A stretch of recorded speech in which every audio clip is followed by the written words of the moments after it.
Dear audience, السلام علیکم۔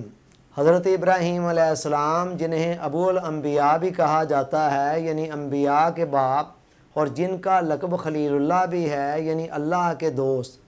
وہ تقریباً 2000 صدی قبل مسیح میں پیدا ہوئے عراق کے شہر کے اندر۔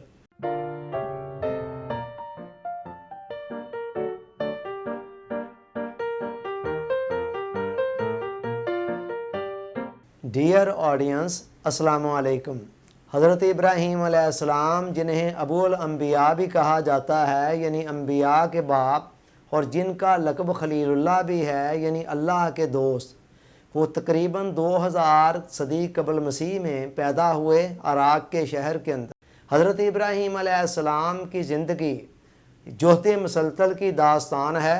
اور قیامت تک کے لیے آنے والے انسانوں کے لیے ایک رہنمائی کا بہت بڑا ذریعہ ہے۔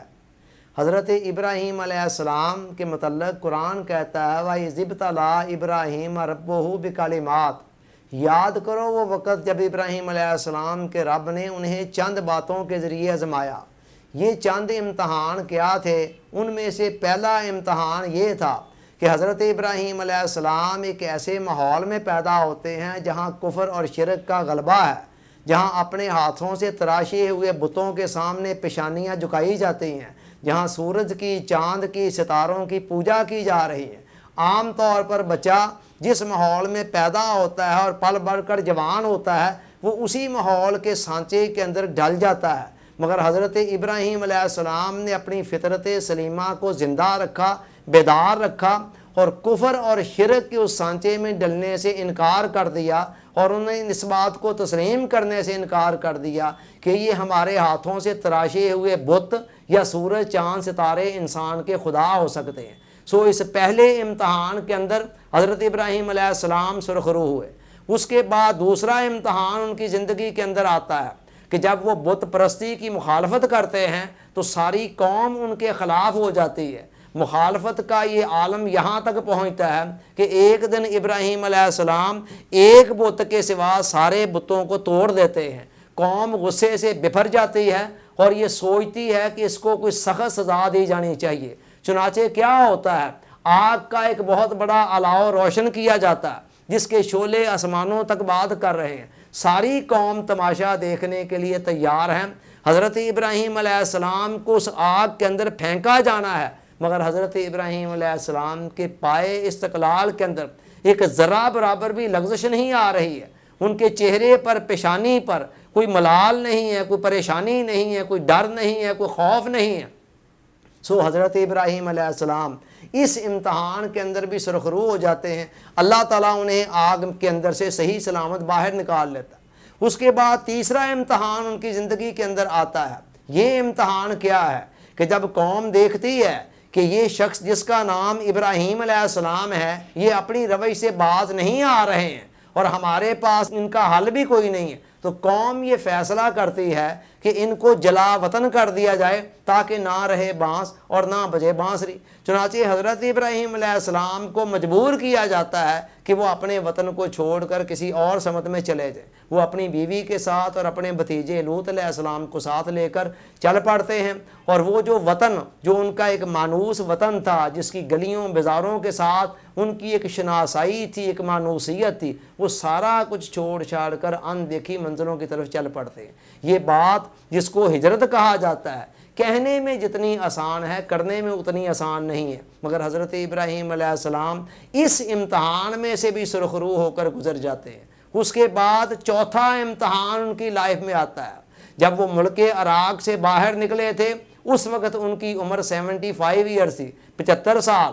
10 سال کی مسافرانہ زندگی کے بعد تقریباً 85 ایئرز کی ایج کے اندر اللہ تعالیٰ ان کو ایک بیٹے کی نعمت سے نوازتے ہیں، مگر ادھر بیٹا دیا جاتا ہے اور کچھ ہی عرصہ بعد یہ پیغام آ جاتا ہے اللہ کی طرف سے کہ اس بیوی اپنی کو اور اس بیٹے کو لے کر اپنی آنکھوں سے بہت دور جا کر صحرائے عرب کے اس بیابانی علاقوں کے اندر چھوڑ آؤ کہ جہاں پانی بھی نہیں ہے، کوئی چرند بھی نہیں ہے، پرند بھی نہیں ہے، درند بھی نہیں ہے، اور زندگی کے دیگر لوازمات بھی نہیں ہیں، کچھ بھی نہیں ہے، وہاں چھوڑ آؤ۔ حضرت ابراہیم علیہ السلام پیکرے تسلیم و رضا بنتے ہوئے سرے تسلیم خم کرتے ہوئے اس حکم کی تعمیل کرتے ہیں اور بیوی کو اور بچے کو وہاں پر چھوڑ آتے ہیں۔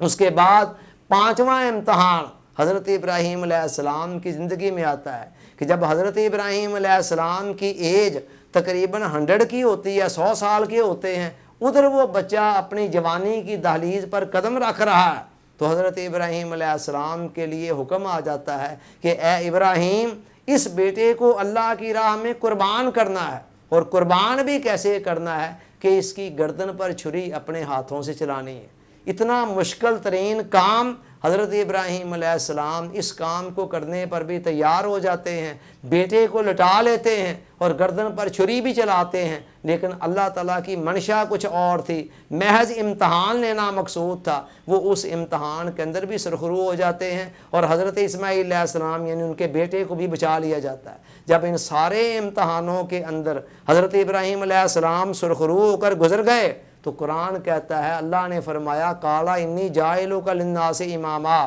فرمایا ابراہیم تو سارے امتحانوں میں سے گزر گیا ہے، اب میں تجھے ریوارڈ دینے جا رہا ہوں، تجھے انعام دینے جا رہا ہوں، تجھے ڈگری دینے جا رہا ہوں، تجھے صلہ دینے جا رہا ہوں، بدلہ دینے جا رہا ہوں۔ بدلہ کیا؟ انی جاعلک للناس اماما، تیرے سر پر کائنات کی امامت کا تاج رکھنا چاہ رہا ہوں، تجھے زمانے کے اندر ایک لیڈرشپ دینی چاہ رہا ہوں، لیڈنگ رول دینا چاہ رہا ہوں۔ ابراہیم علیہ السلام نے آگے سے سوال کیا وَمِن ذُرِّيَّتِي، کہ یا اللہ یہ جو میرے سر پر امامت کا، قیادت کا، سیادت کا تاج تو رکھنے جا رہا، کیا اس میں سے میری اولاد کو بھی حصہ ملے گا؟ اللہ نے فرمایا لا ینال عہد الظالمین، جواباً اللہ تعالیٰ نے اپنا ایک قانون بیان کر دیا، نہ ہاں میں بات کی نہ نہ میں، فرمایا ابراہیم تیری اولاد میں سے جو جو تیرے نقشے قدم پر جتنا چلے گا وہ اس قیادت سیادت میں سے اتنا حصہ لے لے گا، جو تیرے نقشے قدم پر نہیں چلے گا ان کے لیے میرا کوئی پرومس نہیں ہے۔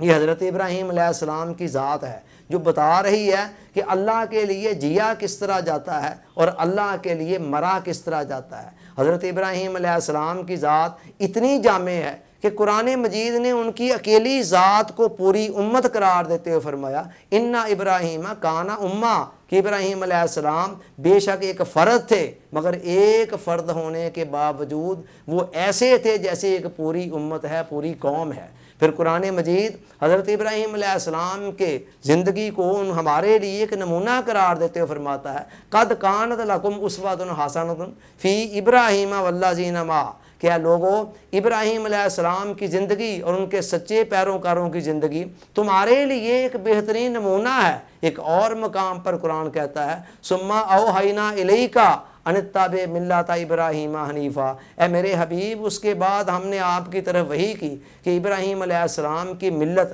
جو کہ ایک صحیح ملت ہے اس کو فالو کیا جائے، اس کی پیروی کی جائے۔ حضرت ابراہیم علیہ السلام کی زندگی کے اندر حق پرستوں کے لیے بہت سارے سبق ہیں، زندگی گزارنے کے بہت سارے اصول ہیں، میں ان میں سے صرف 3 کی طرف اشارہ کر رہا ہوں۔ پہلا سبق جو حضرت ابراہیم علیہ السلام کی زندگی سے ہمیں ملتا ہے وہ یہ ہے کہ ہر زمانے کے اندر سوسائٹی میں بہت سارے رسوم و رواج طور طریقے چل رہے ہوتے ہیں، جن میں سے کچھ صحیح بھی ہوتے ہیں، کچھ غلط بھی ہوتے ہیں۔ انسان کو آنکھیں بند کر کے سوسائٹی میں چلنے والے طور طریقوں کو فالو نہیں کرنا چاہیے، بلکہ یہ دیکھنا چاہیے حقیقت پسندانہ نگاہ سے، انالیسس کرنا چاہیے، جائزہ لینا چاہیے کہ ان میں سے کیا صحیح ہے، کیا غلط ہے، کیا رائٹ ہے، کیا رانگ ہے، کیا حق ہے اور کیا باطل ہے، اور پھر اس میں سے جو کچھ حق دکھائی دے اس کو قبول کر دیا جائے، اور جو باطل ہو، غلط ہو، رانگ ہو، نہ حق ہو، ناجائز ہو، اس کو چھوڑ دیا جائے، اس کو قطعاً نہ اپنایا جائے،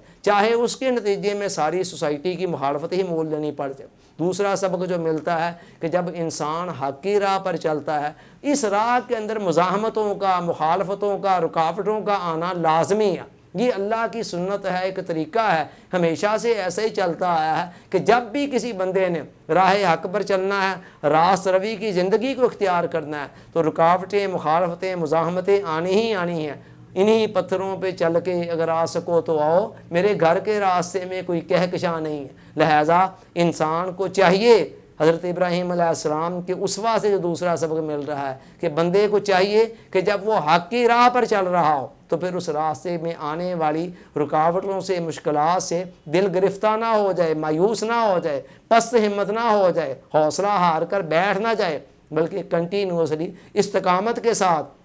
ان کا مقابلہ کرنا چاہیے۔ اس کے بعد تیسرا سبق حضرت ابراہیم علیہ السلام کے اسوہ حسنہ سے جو ہمیں ملتا ہے وہ یہ ہے کہ حق کی راہ جو ہے یہ سراسر اثار کی اور قربانی کی راہ ہے، لہٰذا اس راہ میں چلتے ہوئے جو قربانی بھی کوئی دینی پڑے حق پر اپنے آپ کو قائم رکھنے کے لیے، اس قربانی کو خوش دلی سے گوارا کیا جائے، خواہ وہ مال و دولت کی قربانی ہو، خواہ وہ اولاد کی قربانی ہو، اور خواہ وہ اپنی جان کی قربانی بھی ہو۔ یہ ساری چیزیں لے کر اگر خدا راضی ہو جائے تو یہ سودا مہنگا نہیں بلکہ بہت ہی سستا ہے۔ Thanks for watching.